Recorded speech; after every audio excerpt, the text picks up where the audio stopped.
Hello again from Green Island. I just felt I wanted to really share this beautiful shrub with you today because it's looking magnificent at the moment. It's called Crinodendron hookerianum. The Chilean lantern tree is its common name. It obviously comes from South America, from Chile, and you can see why it gets its name with these lovely, lovely flowers that hang dangling, looking like little lanterns. It's an evergreen shrub, and it normally is grown as a freestanding shrub, can be grown as a hedge, or can be allowed to just grow into its normal natural shape. However, I've chosen to plant it here up against the trellis as a screen, and it really adapts well to that sort of management because it doesn't mind being pruned periodically. And in fact, this one has been here now for nearly 30 years. And left to its own devices, it would have become much, much taller and probably taken over most of this bed. But I choose to prune it back like this and just restrict the growth. But it doesn't prevent the flowering. If anything, I think it rejuvenates it and makes it flower even better.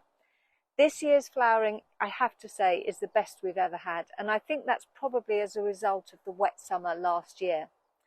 Now, crinodendrons do prefer a slightly shaded position, slightly acidic soil if you've got it, but they really, really hate to be waterlogged in winter.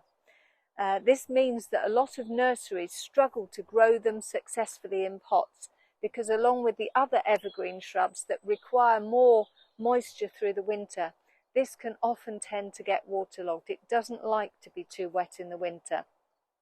But a moist, well-drained spot in part shade, I would say, is the perfect location for it.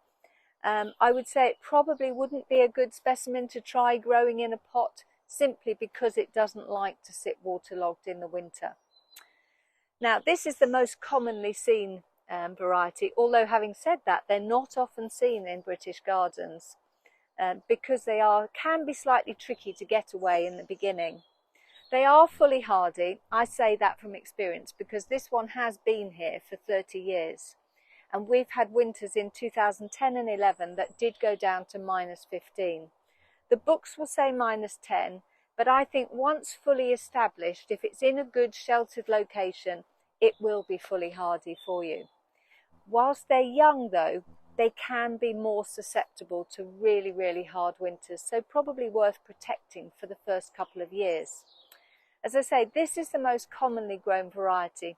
But there are other varieties that are available firstly with pink flowers, Ada Hoffman, or there is another beautiful one with white flowers called Alf Robbins. And I have tried to grow those, but haven't managed to get them away yet. As I said, they can be a little bit tricky to get them to grow away to begin with.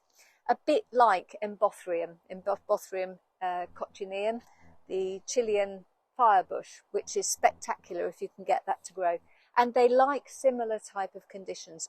Neither one of them likes to be fed or overfed, and this can often be a misconception. People think their crinodendron or their embothrium is struggling, so they feed it, and actually that's the worst thing they could do for it. They prefer to be slightly more nutrient starved, and in fact if you do overfeed the crinodendron, it will produce lots of green sappy growth, which will then be really, really susceptible to frost. In terms of keeping it this size, the best time to prune is after flowering. So I will restrict it then, or you can prune it. We actually pruned this one in the spring and took a lot of the top heavy growth off, and in fact it hasn't curtailed the flowering at all. In fact, these little flowers start to form the previous September and October. So right through the winter, you've got these small buds hanging, which look pretty in themselves, and then you can see them just develop and emerge over the spring months until about now, and right through May, June, and into July, it will still look spectacular.